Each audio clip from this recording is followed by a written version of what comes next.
What's up, everybody? Welcome back to the Blue River Bow Hunting Podcast, episode 149. Hope everybody out there is having a great week. It's been really nice here in East Central Indiana the last couple of days, getting me really pumped up for turkey hunting. Weather changing makes me want to go hunting and fishing really bad. But let's knock some sponsors out before we get started. Local 18, if you're looking for a career in the building trades, look up insulators.org. B&B Custom Calls out of West Virginia. Check my buddy Michael Hawk out. He's got a great operation going out there and some really nice calls to go with it. But we're going to hop into this week's episode with Chris Ashley. What's going on, man? How we doing? Not too bad. Your last episode that you're on was episode 130, so it's not been too long since you've been on the show. Yeah. It's always fun to have repeat guests for sure, especially with somebody, like yourself who's in West Virginia, and I get to come out there and do some hunting in the spring and the fall, and getting to talk some turkey hunting in West Virginia. That's right up my alley. Yeah, no, I appreciate being able to be on here with you. Absolutely. You got to do an outdoor show in West Virginia this past week, and talk about that a little bit. Yeah, so that was Morgantown, West Virginia, and it was, I think it was the second or third time I've been to that show, but it's a nice big system there that they've got at Milan Park, so a really nice area that was set up. A lot of good vendors that were there. We had a decent amount of traffic through people for both Saturday and Sunday. I was there with James Ross with Laurel Fork Farm and Outdoors, representing Tacticam with their cameras. Mm-hmm. And we did pretty good, especially right there at the end. We had one lady that came in and I think spent almost $1,000 on cameras. Another guy spent a good bit on some 360s. That's one of the new, security surveillance cameras by Tacticam. So they're offering right now a trade-in program that was really going on with a lot of people. Of any camera of any condition, trade it in, get $50 credit when you're buying like the Ultra or the 3.0 Pro. So nice. Very, very nice deal going on. Yeah. Yeah, that's awesome. Do they have like seminars and stuff like that going on at that show? Yep. They had a little small area there in the back that I saw that they were doing some presentations and seminars. They also had the main stage there with like West Virginia Metro News. That was really cool. I got to get on there. I've seen that. Yeah, do an interview with Chris Lawrence for Tacticam. And then he did a one-on-one with me afterwards to do an interview about my West Virginia archery buck that I harvested this year, that 156. Yeah, you won some kind of like deal like on their Facebook or something, wasn't it? So on Big Bucks of West Virginia, yeah, they were running a first-time competition. And, it was by votes. I didn't even realize originally that I was even on it. And then we got on and saw that they were running a couple polls, and I won through the first round and then ended up winning the overall to get Big Buck of West Virginia Hunter of the Year. That's awesome, man. Congrats. Yeah, that's cool.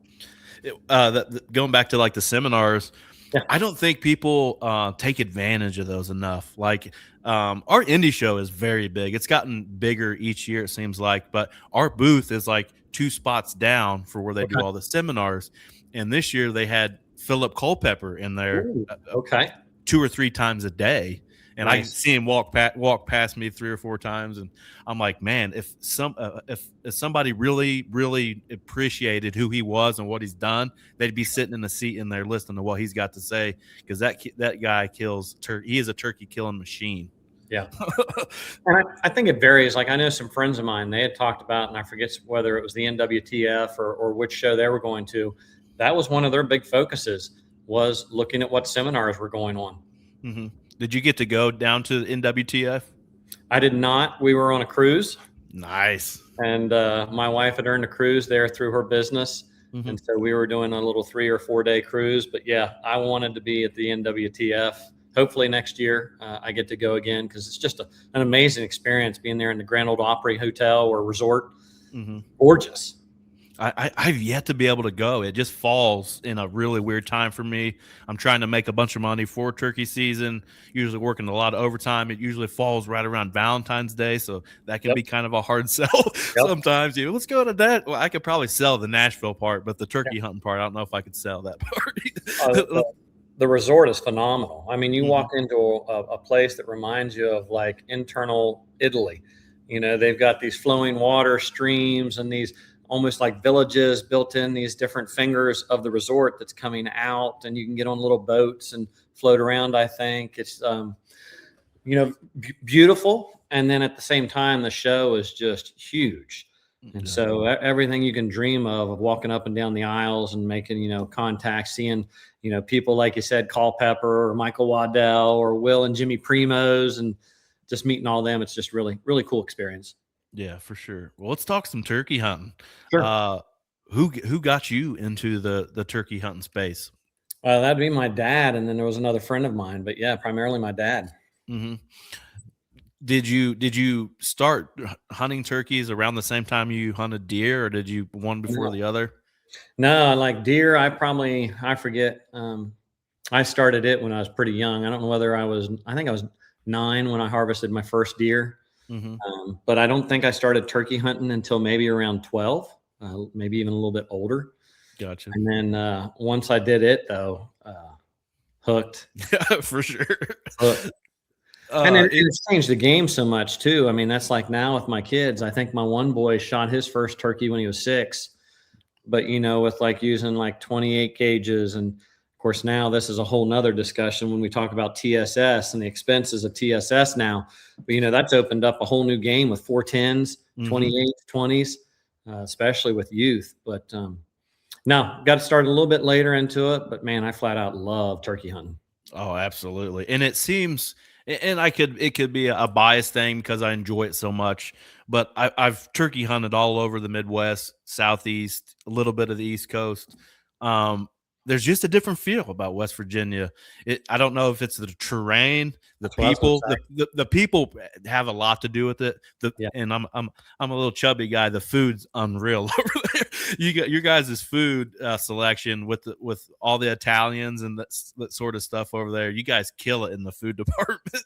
Well, and I think, and maybe we talked about it before. I think generally too, when you talk about West Virginia residents and stuff and locals, most West Virginians are just extremely welcoming, Hmm.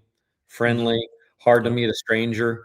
You know, Oh, you can talk to absolutely. anyone kind of thing. But if you get back to the turkeys themselves, I think it's the neat aspect of being able to use terrain and the features to be able to hunt these easterns. And not to mention, you talked about hunting out west. I don't think there's a bird in its gobbling that compares to the eastern. They're No. just so loud compared to a lot of these other birds. So to be able to have these birds just hammering, it gets you fired up. Oh, for sure. And I feel like I always touch on this for some reason because I feel like it really translates for each different state.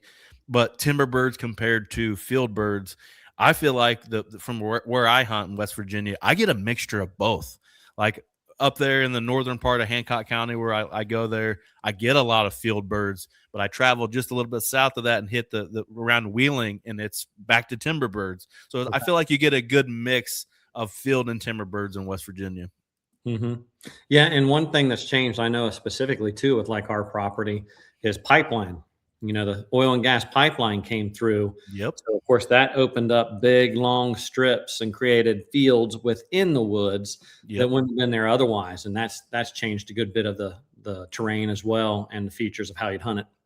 Yeah. What are you hitting mostly private land? You mixing up and hitting some game lands there too? For me, normally it's private lands, whether it be personal, private, or permission. Hmm. But I've made a few contacts this year here with like Bonds Creek Knives and stuff of maybe trying to hit some public. Also, too, another contact there with long spur tracking and outfitting that we're going to maybe go try to hit some public in PA, maybe Hmm. at some point, Kentucky and some of these other states. So I'm going to try to maybe explore a little bit in West Virginia for public because last year for me was brutal trying to get on a West Virginia bird, and we struggled. The numbers were way down for my properties here locally. Normally I'd have multiple birds on multiple properties, and a lot of these properties border up with each other, and so a lot of that flock is the same. And I had Hmm. one gobbler. It was one gobbler across all these properties, but it wasn't until a friend of mine volunteered his place to me next to last day of season. And he's like, "Man, I know you've been struggling. Me and my boy aren't even hunting. We're dealing with cattle. Why don't you come in and hunt?" I'm like, "Really?" Don't Yeah, threaten I me with a mean, good 'cause time. it's also like a mecca, river bottom. Oh And he yeah. said, "Yeah, come in." And man, I went in there blind and opened up a call, and all of a sudden, and I'm like, "Shoot, this is where all the birds are." And I ended up I ended up getting a bird that day. He had 1 3/4 inch and 1 7/8 inch spurs. Oh my God. I thought my West Virginia bird was big last year with 1.5 inch hooks. You got me beat.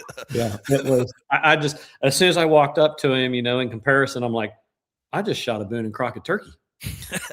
That's You know awesome. what I mean? Yeah, yeah. Have Yeah. you ever, not something I personally get into, but there's like an actual scoring Scoring system. system. I've never really put anything together, but my West Virginia bird last year would probably done pretty well because I had 1.5 inch spurs.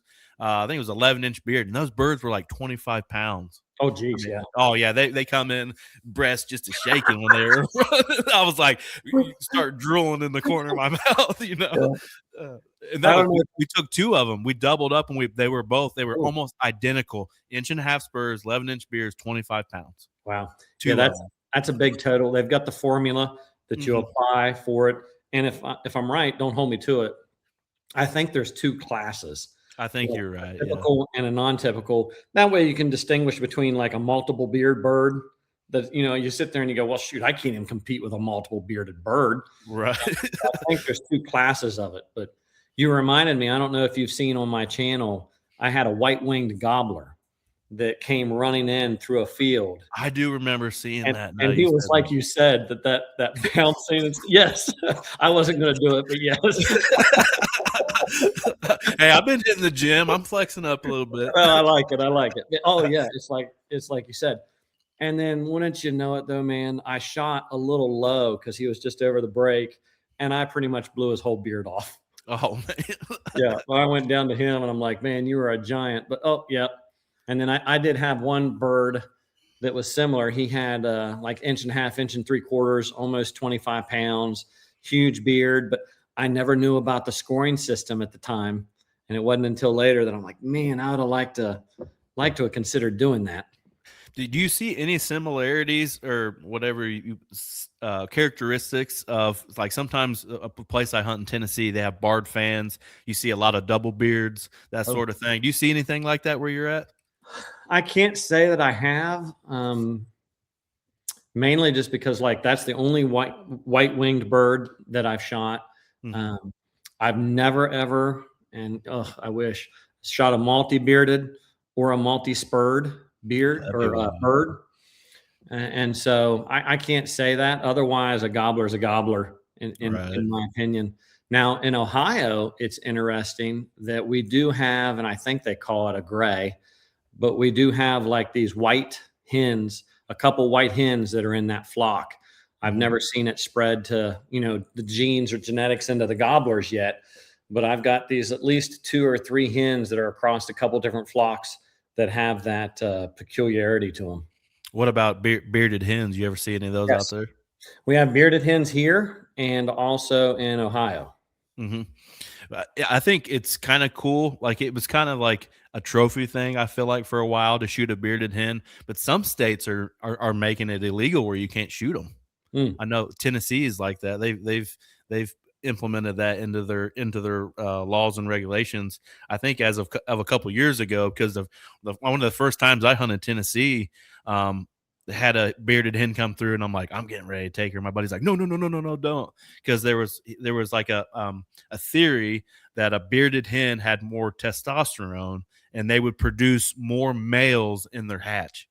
Interesting. That's the That's first. what I said. So I had Dr. Michael Chamberlain on last year during turkey season Okay. and asked him about it. And he said that there is nothing that they have proven that has show that. I'm like, damn, I could have shot that thing. Because Yeah. now that, in Tennessee, you can't do it. It's always been, I've always wanted to shoot one and have her like full body mounted back here on my whiskey barrel or something like that. Hmm. Just have it's kind of a cool thing. Like actually, when we were at the Indie Expo, a guy that I know that runs our wall of fame, he has killed the biggest antlered doe in the state of Indiana, like all time. It's not very big. It's like 110 inches maybe, but antlered doe, that's pretty I was cool, gonna say that's pretty big for a doe. And you don't hear that. I don't feel like you hear the whole antlered doe thing very often. Mm-mm. Not at least in my area. No. Mhm. What about the DNR in West Virginia? Do you feel like they manage everything when it comes very well when it comes to their turkey season? Um, I think they try. You know what I mean? To Hmm. me, it's one of those things that I think that's what's going on right now too. That's kind of out of their control. Is a lot of the nest raiders. And so, yeah, we have trapping seasons. A lot of your trappers have really went to the wayside. I don't know if you've seen, but I was really trying to promote Yeah. a lot of work that was going on with some friends and me occasionally with them, trying to do nest raiders as well as predators on our property here in West Virginia. And I think they end up taking like, don't hold me to it, I think 19 coon and 4 or 5 or 6 possums, a couple different skunks and stuff. And people don't appreciate how much they are able to be or how destructive they are with these turkey nests. Yeah. I even saw a video just the other day, and I assume it could be the case too, of a raccoon taking down a crane and killing Wow. it. Yeah. Wow. That's Yeah. wild. So to me, I sit there going, well, it's not, I think, crazy to sit here and think that they could take down poults and also be able to hammer them if they do get the hatch, because a lot of times you see it, you're like, oh, there's a little group of 6, and the next thing you know, it's like, well, there's a group of 4, and there's a group of Yeah. they're slowly winding down, kind of like when you watch ducks in a pond and the snapping turtles keep taking them out. Oh yeah. But I I can't remember the exact. I may mess this up, and I wish I had the stats right in front of me. But Mr. Chamberlain, I believe it was if the Polts got away. I don't want to get this wrong. If it was like if they had traveled more than 60 yards from their nest tree that they sleep in, it was like an 85% mortality rate, which wow, is really really bad when you think about it. oh, that's I mean, high. that's very high mortality rate, and it all comes down to, think about yourself as a little bitty baby turkey in the grasses and stuff. They got to have places to hide, or they're going to get picked off by Yeah. hawks and numerous predators. Yeah. And that's one of the things I was actually talking with the DNR today, West Virginia DNR. And that's one of the things that I was promoting to them was habitat management. Hmm. That a lot of work that I've been doing, and some of the groups that I'm affiliated with of trying to develop and create better habitat for not just deer but also for the turkeys. But to your question, yeah, I think they're trying. I know for me, like I said, I saw that the numbers I felt were down last year. I think some people are trying to manage the nest raiders. Would I be upset if we went to a one bird temporarily? No. I think it would be a good idea for us to consider doing that. Ohio did it a couple years ago. Hmm. I think it's starting to maybe show that it's helping. I think again we need to do our parts with the habitat management and also the predator management. But I think they're trying. What exactly are you guys doing with the predator and the habitat work? So with like the predator and stuff, we talked about it already as the trapping. Maybe we were off here a little bit, but I had a group of guys, a couple friends there that were willing to go ahead and trap our property. Got a little over 300 and some acres, and so worked with them to go through and set up a bunch of traps, trying to take off, um, nest raiders in general.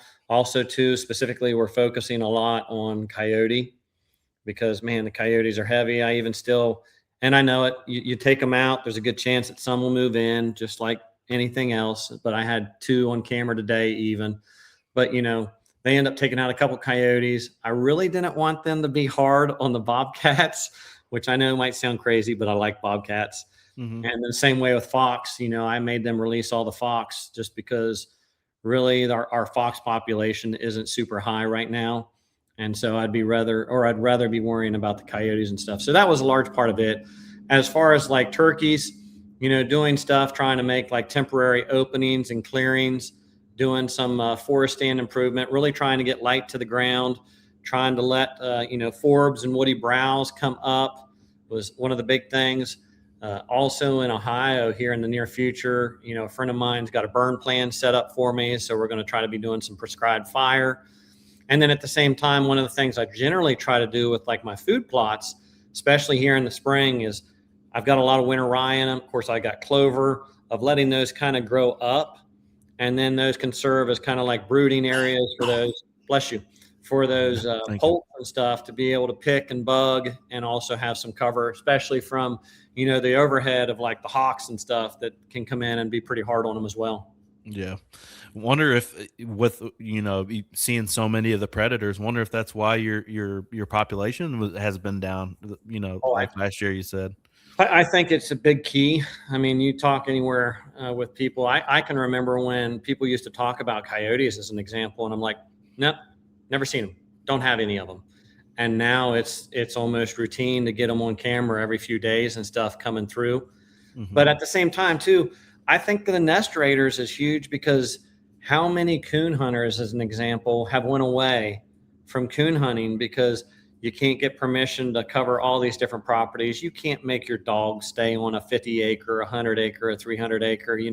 They're going to venture off. I mean, hate to see it. I saw a post the other day where a person's coon hound ended up getting shoot or shot by a person that was on their property. It just happened to cross onto it. Oh And wow. so, I mean, what do you expect? The coon population is going to grow.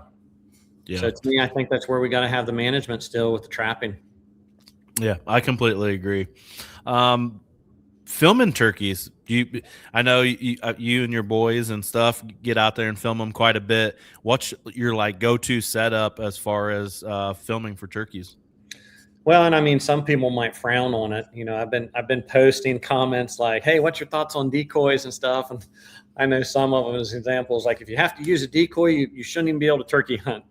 Um, but anyways, that's an extreme. To me, my go-to, especially with the boys or with filming, especially too on knowing that there's going to be rainy days or bad weather. I love to have my Avian X decoys out in front of us with the lay down hen and either the half strut or full strut Jake decoy. Hmm. Hen down, strutter just behind it, maybe a couple feet, and then them kind of facing us or a little bit off center. And the blind setup. That's like last year with the boys. I've got both boys set up. They're both, able to be ready to switch the gun if we're able to maybe by chance double up. So I love the blind setup, hide so much movement. And that's like you'll see when I release the video here soon of a gobbler coming up and being almost right up against the blind and having that see-through mesh. And I'm just kind of like tapping the one boy and I'm like, he looks over and it's just like, oh my Reach land. out and grab Oh it. yeah. I mean, he's just right there. He's full strut and you hear, and I love it. you just vibrate from it. That's it for my normal, but that's like even with my boy Mason, we did run and gun last year is how he got his bird. Hmm. And so we just ditched the decoys, ditched the blind. I'm like, those birds have been hammering all morning. I think if we can get them, and I talked about a video I'm going to release here of, I love that 10:30 to 1 o'clock or noon time frame. Oh yeah. And we went out and did a run and gun and pulled in two gobblers right into our setup and he dropped the one. Are you using like a tripod for your camera? Is that what you're using? So for me, I've got a Fourth Arrow carbon fiber tripod with a Fourth Arrow fluid head. Hmm. And then I have I think it's a Canon XA40 main camera with our normal setup. I'll then go ahead and have like a GoPro second angle on us as the filmer and the shooter. Hmm. And then I've got a Tacticam decoy camera that's set up as a third angle on the decoy. Hmm. I like using for running gunning. I like using that monopod from Fourth Arrow. I use that, Yep, and I have one I, or two actually. I've wrapped it with like bottomland 3M tape all the way up, The and then camo. yeah, and then I with my field monitor, I actually camoed the back of my field monitor too. So it's nice if I don't have if I'm self filming, it's out the window. I'll use a tripod and kind of have it off to the side and bring my handle down. That way Yep. I can kind of Same. move it without getting busted. But if I'm filming somebody, I'm going with that monopod. I can stake it in the ground between my legs and be kind of free will with it. And I feel like And, I get a pretty good shot with it doing that. and you're doing it with your main camera. Yes. Okay. I've Yep. looked about that. They've Mhm. also got too, like with Fourth Arrow, they have that system to where you can also have the swing arm Yeah. off of it Mhm. as well. Yeah, those are nice too, especially if you're in a blind or something Yep. like that. Yep. I feel like when I'm in the blind, I like the stability of a tripod better than my monopod because sometimes with that monopod, like if I touch it just a certain way, if I don't have it stuck in the ground real good, it kind of gets to Yeah. swaying a little bit, you know. Yeah. But with that tripod, I feel like it's rock solid. So if I'm in a blind, I usually do the tripod. Yeah.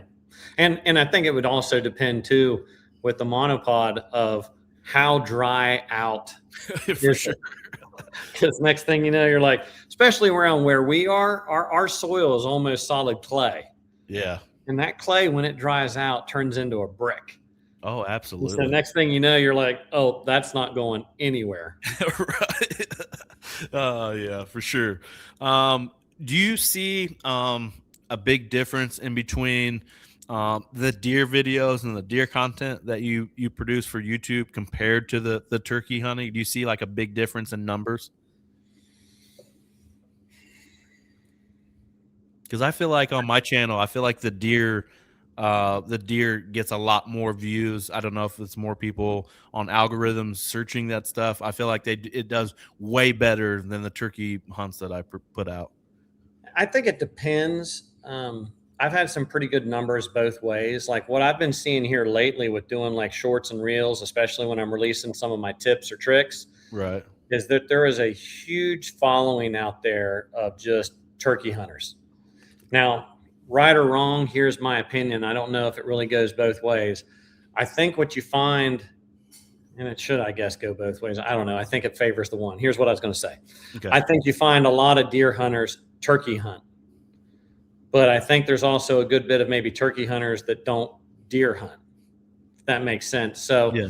I don't know. I think you get that boost of the deer hunters into the turkey hunters, and then you have, because we talked about it earlier about how hardcore we love turkey hunting. I think you have those hardcore turkey hunters as well, but I think there's those niche kinds of things. That's like for me, especially even with Facebook, with sharing the groups, I've kind of worked it out to where it's like, okay, these are all turkey groups and these are all deer groups and these are like outdoor groups. Hmm. And so you can kind of tell that they're just like, hey, we're all about hunting. We're more about turkey and we're more about deer, and just leveraging my content that way.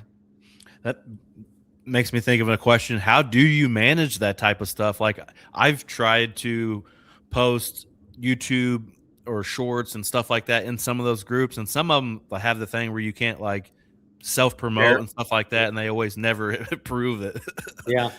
Um, you're right. I get a lot of, some of them are reject. Yeah.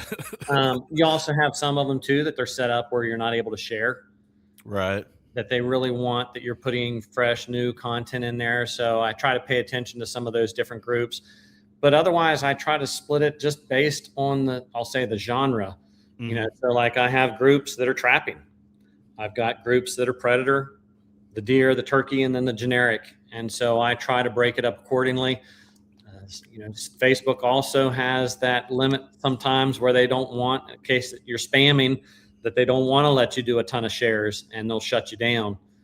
So I just try to manage it based on whatever that content is and try to balance it. Some of the groups I go in and individually post into it at times, which I think generally, I think you actually get more views if you're posting individually in these groups. I think a lot of people are getting turned off or just are like, it's more shared stuff. I'm not going to pay attention to it. Right. Let's walk me through a day in the turkey woods with you. Are you starting with how are you starting your hunt? Walk me through a day in the life of Chris Ashley in the turkey woods. If I can, I'll back up and say that it starts the evening before. Okay. So, especially in Ohio, where it's set up, and it's no different really in West Virginia, where the cabin is, the face that they like to roost is right above the cabin. Oh, If, okay. if I have a bird that roosts there, he's a dead bird, Nice. because it pretty much is a finger and then it runs back to my food plot. And that tight finger, when they come out and roost, their natural movement is to stay on that ridge top that's, I don't know, 15, 20, 30 feet wide and then Mhm. drops off. So they just come right out it and right out into my food plot. But I have to know where he roosts to know which way to walk in and not Right. risk bumping them out of the tree to get up Mhm. in. So if I can, I like to roost the birds, whether it's West Virginia or Ohio, especially at our farm in West Virginia or some of these others. They've got multiple roost sites, and I don't want, and like I said, it's a big property, and I don't want to set up here expecting they're in this roost site, and next thing I know, they're clear in the back of the property on another roost, and I'm not even hearing them or engaging with them. So I'll roost the birds the night before. Otherwise, for me, first thing in the morning, if I've roosted them, I'm already moving in, getting tight and setting up. How's I'll set up. how tight you getting? How tight's too tight? Well, I mean, I know a lot.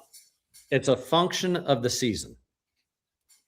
So early season and the way our property lays, a lot of times I might not be able to get real tight because a large amount of our property in West Virginia is old timber. And so it's kind of reminds you of like park kind of like setting, which means I can see for a couple hundred yards through the woods. Mhm. So, I mean, early season, there's no foliage out. So they're going to pick you off from a long ways away. So what I'll use is the terrain, I'll either try to be on the backside of a finger. I'll try to be up high and around from them to where I can call them up on it. Mhm. Later in the season, you can go ahead and be a little bit more risky. You got a lot more foliage on. You got to be cognizant though that they sound further away than they actually are. So you don't go in going, oh yeah, that one's 200 yards away, and oh yep, there he goes. He was 100 yards away. Right. So go to a high point normally. Try to locate the birds, and then what I talk about is I try to let the woods wake up. Try to let some gobbles happen. I know some people talked about, hey, I wait for the first crow. I wait for a goose. I don't wait for crows because to me, I don't necessarily think there's going to be crows around unless someone's got corn out somewhere and it's Right. crows in the area. So to me, I rely on is the woods waking up? Are there birds chirping? Other small little birds. Did I hear some gobbles, which indicates to me they are ready to gobble? I'll try to locate before that with a locator call that you mentioned earlier, whether that's for me would be an owl hooter.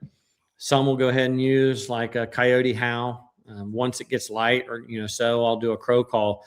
I'll try to locate with a locator. If I locate, move in tight. Your question. Well, that's depends on the year, Mhm. time of year. Otherwise, let's say, I don't know, 150, 200 yards, we'll say early season, depending on the terrain.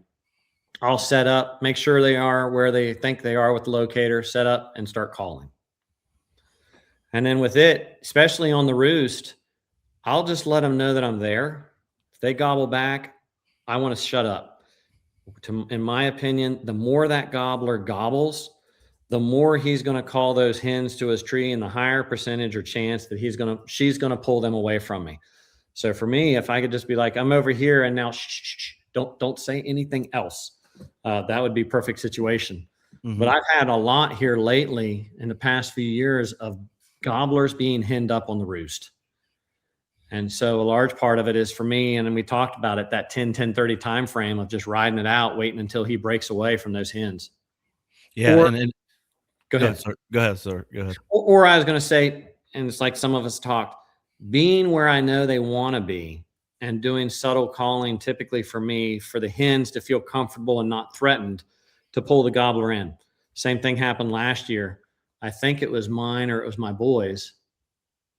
The hen came right down that ridge, started messing with the decoys and picking out, and eventually he came out following, and we were able to make the harvest. But I wasn't aggressive.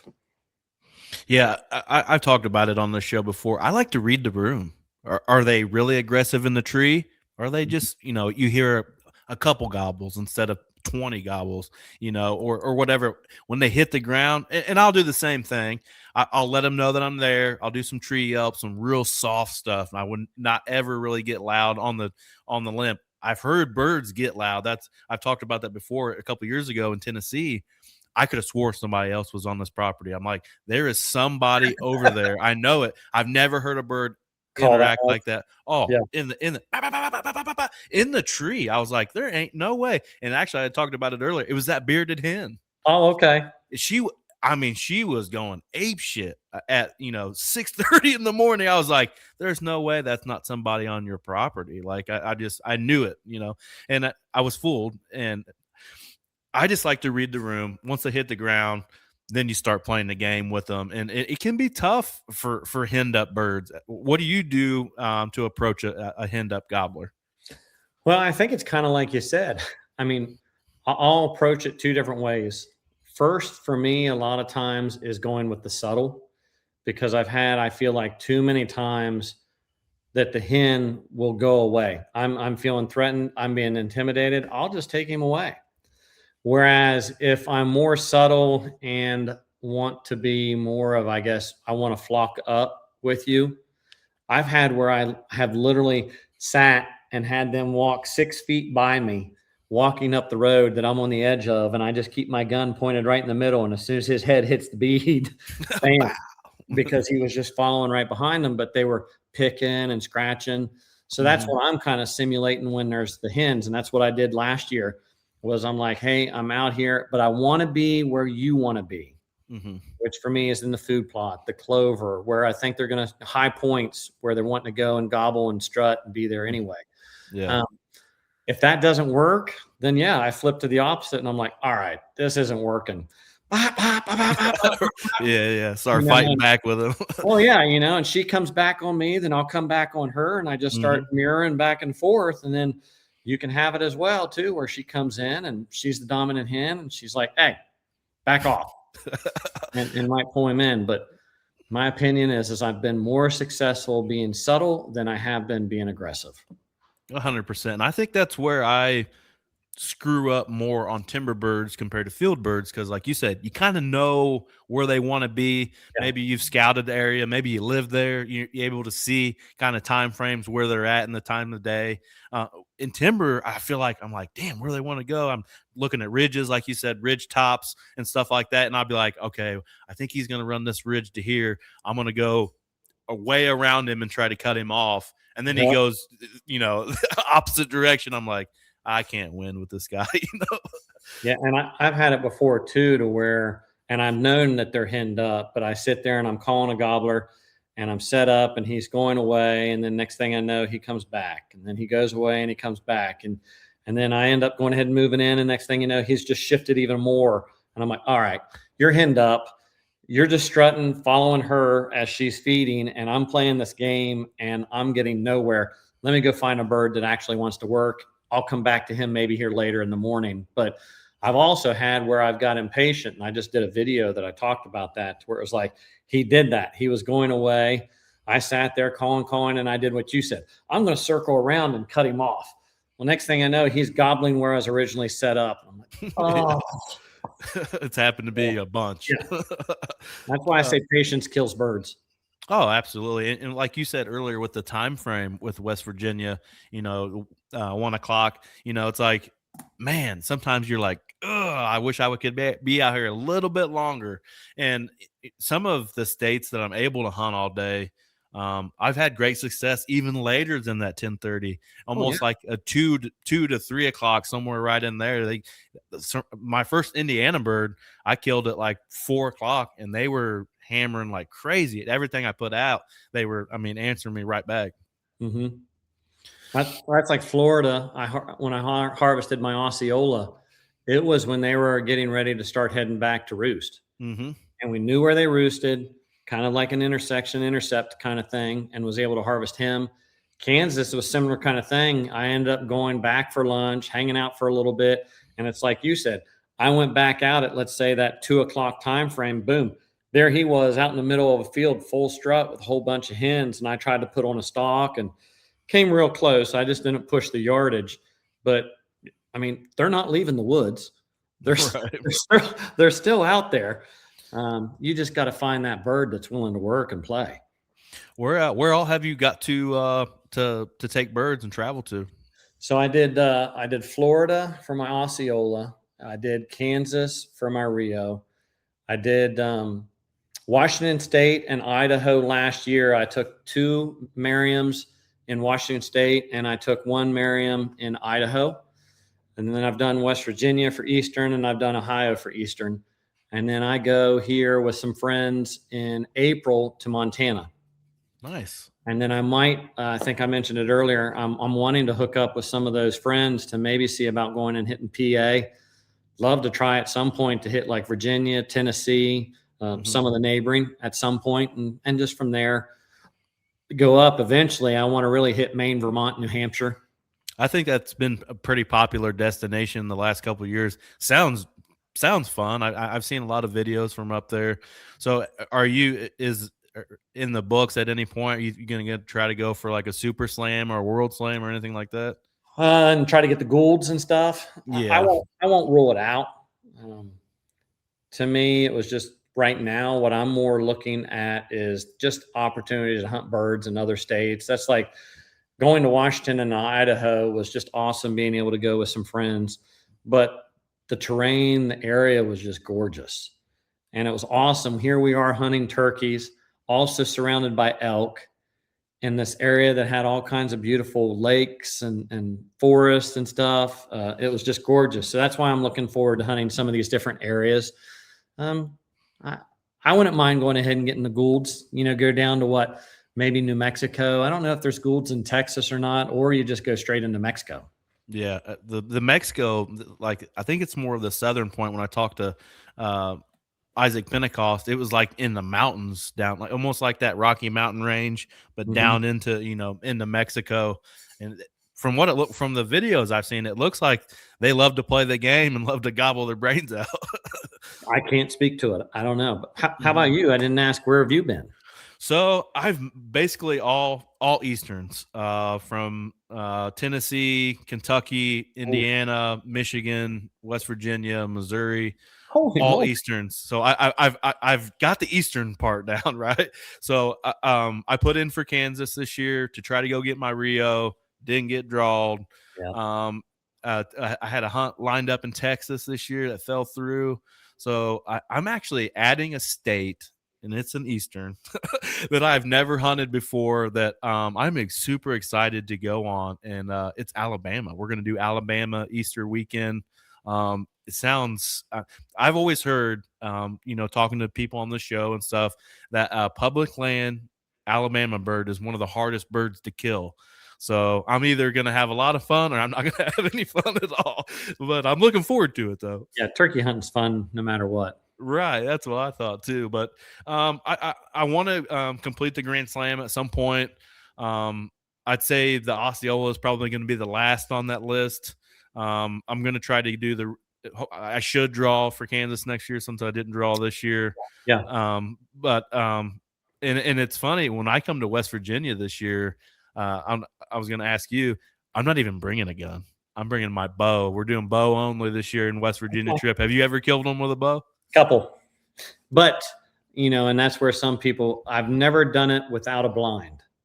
Right, that looks hard. Yeah. So I was contemplating even considering that this year Mhm, of, hmm, would I want to try it without a blind? And now, of course, I would plan on probably having my decoys set up, for just sure. to get that added ability to maybe have that fan on the backside to give me my draw. And then once they turn, maybe make the shot. But yeah, I've been fortunate. Several years ago, I harvested two, one year. And then I said, I want to show it's not a fluke. So I'm going to go ahead and do it again this year, and was able to take my second one. What about brawheads? What brawheads did you use a fixed or a big I 2-inch mechanical? No, I didn't use, like, I think some will call it like the guillotine or whatever. I went Right. for the full body shot. That's And what I'm so doing too. I was using fixed blade at the time. I was using like the G5 striker, Okay. but I also, from elk hunting, and I literally thought about it earlier when I was exercising. I thought about, again, like I said, maybe trying the bow again this year. Mhm. I also like the idea of, like, let's say the G5 Montec. Just again, solid. That one, I think, like solid ferrules, solid fixed blades, Right. and again, going for the heart lung, break the wing if necessary, kind of thing. Going through. That's like the second bird I shot. I'm not joking. That is the fastest bird I've ever seen harvested. With all my gun, with all the everything, it came in probably 5 yards from the blind, turned and started walking away, and I just put it right down it and squeezed it, and it just went whoop, and that was Wow. it. I mean, it was. I was like, "Oh, it's done." You know? I mean, not a flop, not a nothing. I've never had one, even with the gun, that was just that quick. I shot one in West Virginia. I think it was 3 years ago now, or 4 years. I can't remember. But he was at full strut, and I put it too far forward. I tried to get like where his beard is, and then just come back a little bit. I Yep. don't know if I was just shaking and I pulled it a little bit, but I went a little far forward to what I really wanted, and it was like all feathers and stuff. And he jumped 15 foot off the ground. And I'm like, awesome, And when I went back and watched the on the camera, I was like, that bird ain't dead. And I went out there, it Breast was all meat. feathers, and I had like fat on my arrow. Yep. I'm like, man, this sucks. And I haven't done it since. But we hunt a place up there called the Field of Dreams, is what we call it. We've killed, I don't know, like 8 or 9 birds in the last 3 or 4 years out of this place. Always just super filled with turkeys. And I said, let's make it a little harder on ourselves this year. I'm not even bringing a gun, bow only. Yeah. And there's 3 of us that are going to be together, and we're all 3 bringing our bows, and I cannot wait. I think it's going to turn out to be a really good trip, and I think the video will turn out pretty good. That's awesome. I actually, the one bird I told you about that was almost 25 pounds and had long spurs that I didn't know I could have scored. When I went ahead and breasted him out, he was like you said, he literally had the crisscross through both breasts and out where he had been shot with an arrow. And then he had like internally inside, like this sealed cupped mass of like food that had hardened, where it must have slit like a little bit part of the esophagus or whatever, and then it leached in, and then it kind of sealed it off.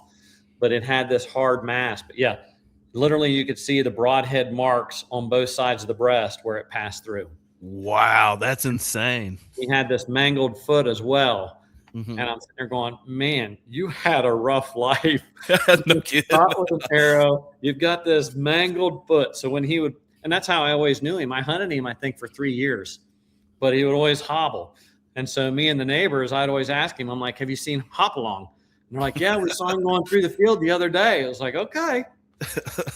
I saw Lieutenant Dan today. That's right. Lieutenant Dan. Kind of go back on the traveling thing, chasing all those different subspecies. Which is your favorite to go after?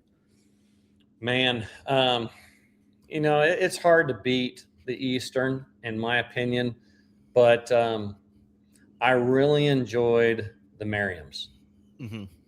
Again, I think part of that too was the camaraderie, the terrain, the area just being so gorgeous. I mean, it was like National Geographic, man. You'd pull up in the sun setting, and there's a herd of elk out here just in front of a ginormous lake with the snow-capped mountains in the back. I mean, that's insane. I do not like it.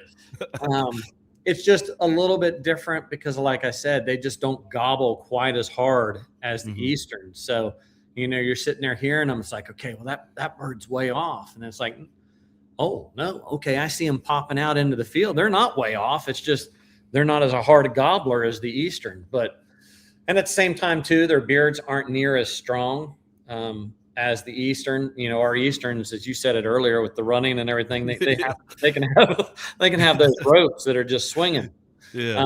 But the Merriams, they seem to be a little bit more spindly and maybe not quite as long. So you just recognize that's just the way it is for them. Yeah, I've heard that they can be a little bit harder to get on because they're very hard to predict where they're going to go, the Merriams. And I think somebody mentioned it as like a nomad. You don't know where they're going to go. You don't know where they're going to roost. It was just kind of like you have to almost lay it out the night before and see where they went. We hunted one private piece, and like me and my buddy's dad, we could have almost doubled the very first evening we pulled in. But we had this like slough that we didn't know was there with some down timber that pushed them across it, and they got spooked on the other side when they were coming in. But other than that, we ended up doing nothing but public land, and there was 4 of us, and we each, like I said, I took 2 from Washington State, and they each took 1. So, that's 5 birds in Washington on public land. Nice. And then we went to Idaho, and we all got 1 bird as well on public land. But what we did was a lot of bouncing, and maybe to your point, like there was 1 parcel of public land, and don't hold me to it, maybe it was like 50 acres. And, you don't think a whole lot about 50 acres, but it had been timbered. And we pull in, and I think we were the second group there, as in our buddies had been there the day before, no birds. We're in there in the neighborhood. We're like, well, let's pull in and make a call. Pulled in, just got out of the car, called, and bam, hammered.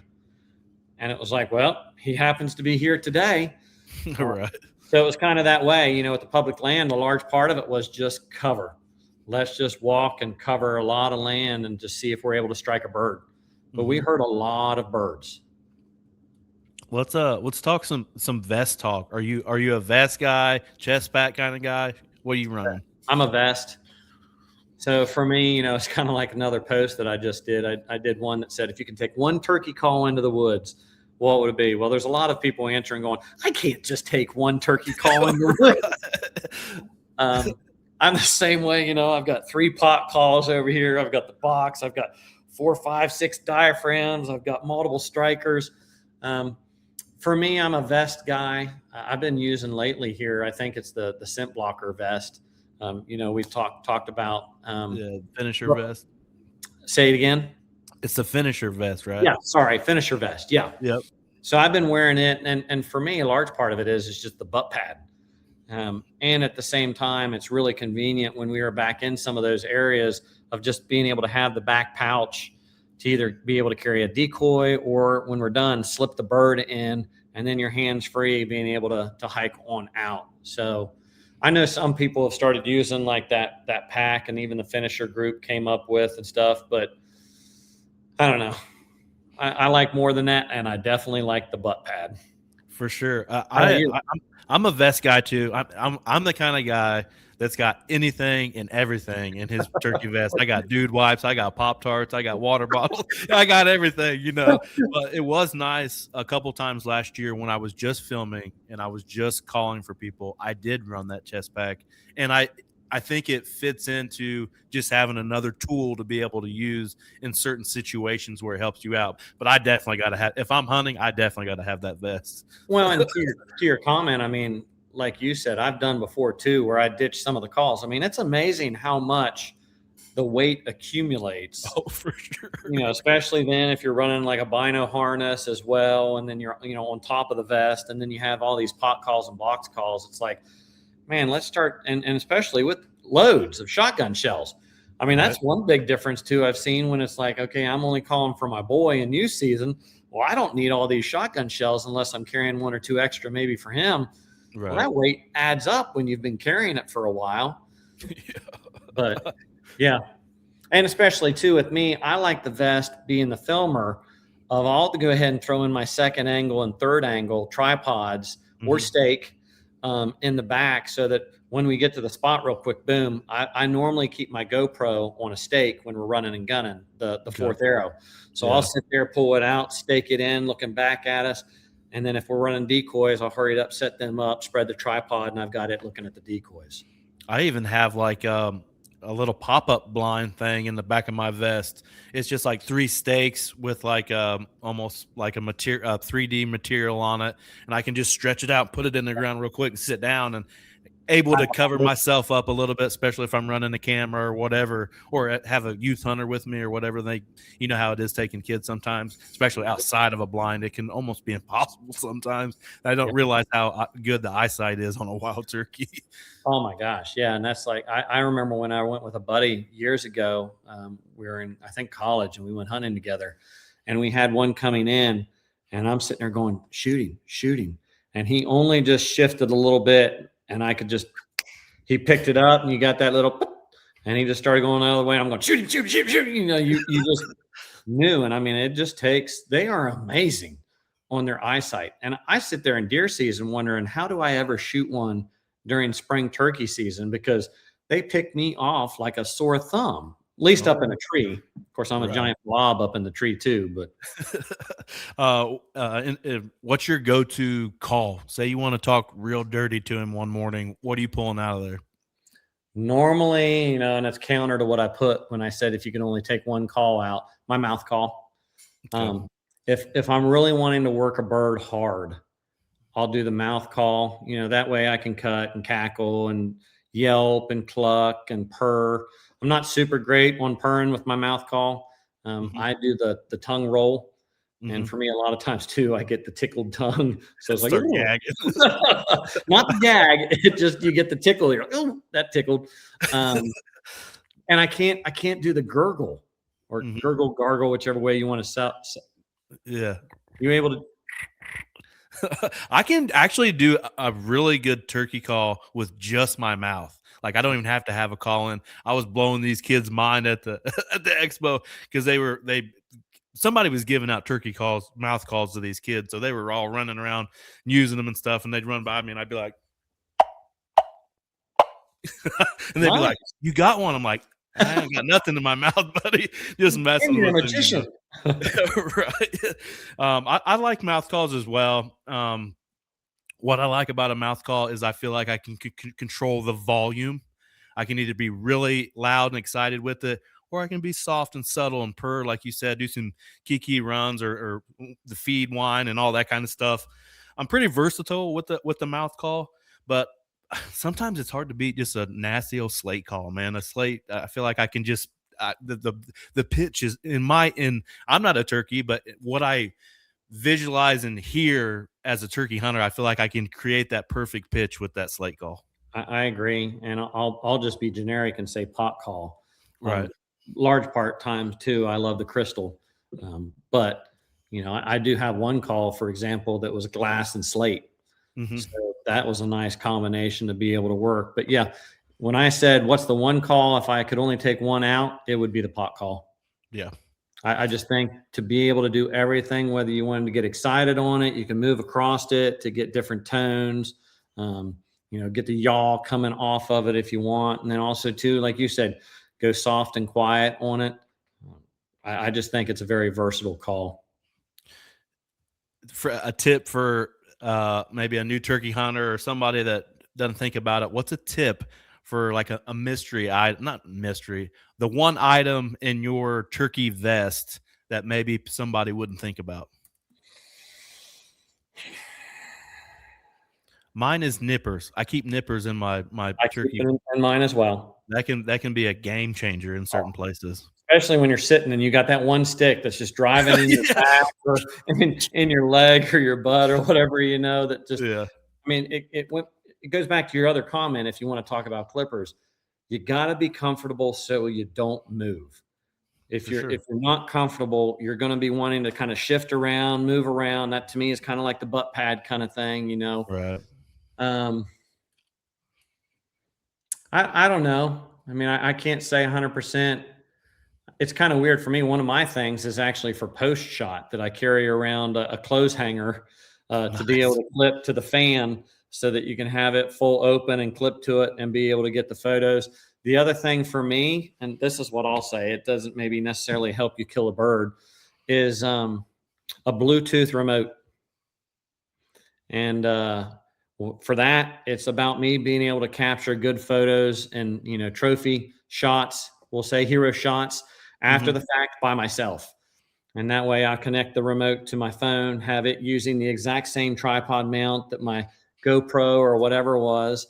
And then I'm able to set up the bird and the decoys and then do the selfie photos with using the remote. That's a great tip. I've never really even thought about that, but most of the time when I'm turkey hunting, I'm with somebody and we're able to take photos for one another. But that's a great tip. I'm alone a Um, lot. So to me, it's a huge advantage. And to me, there's no photo like a photo in the field. oh, for sure. I've seen people take some amazing birds over the years, and sometimes you see that picture and you're like, I know that picture was in your yard. Like it would be so much better if you captured it at the moment. You're still smiling and on cloud nine from taking this bird. That smile can't be altered. You know what I mean? It's Oh, yeah. just the picture is awesome. And the birds stiffen up so quick. Oh, for sure. Yeah. So, if you really want to get those wings spread out and fully extended, you need to do it soon because next thing you know, they only extend to here and you're like trying to work it. And you're like, man, you're not coming out. And that's the thing for me. It's no different than when you talked about that big bucks of West Virginia competition. Hmm. To me, right or wrong, I thought that's one of the things about my photo was, and I don't think people viewed it as a photo contest, but it's like I tried to make my photos very professional looking, whether it's depth in the background, the lighting, no blood, clean out the nostrils, the wound area, have your bow. To me, it's no different with the turkeys. I feel like I normally try to set up some very beautiful sets that also too will not be offensive to a large Right. viewing audience, especially on Facebook. So that's something I take a lot of pride in. That's why I also take the time, like I say, with the selfie remote. I'll finish with this question. It's a question that I've been asking everybody this spring and getting some great stories from it. But what's your most memorable bird? It could be one that you killed, or it could be one that kicked your teeth in that day. For me, I would say it's probably. I was going to go ahead and jump to probably when my oldest boy killed his first turkey. Mm-hmm. And so for it, you probably know, you never know how many opportunities you're going to get on a bird. For sure. And so we had called in a bird, and it was exactly like what you said earlier. He came in, I'm trying to get him to shoot, and he moved some. We were in the blind, and it picked him off. And boom, he was gone. And it was like, oh no, that might be our one chance. And so it was really cool. We kept staying, tried to keep him patient. Again, got into that nice time frame, and boom, I struck another one later in the morning, and it comes in, and he ends up making the shot. Well, it was before I started filming. I did have a game camera on that ridge because that's where they used to strut, but it caught in film mode, video mode, the gobbler taking the one step forward, and you see the shot come through, hit the bird and drop.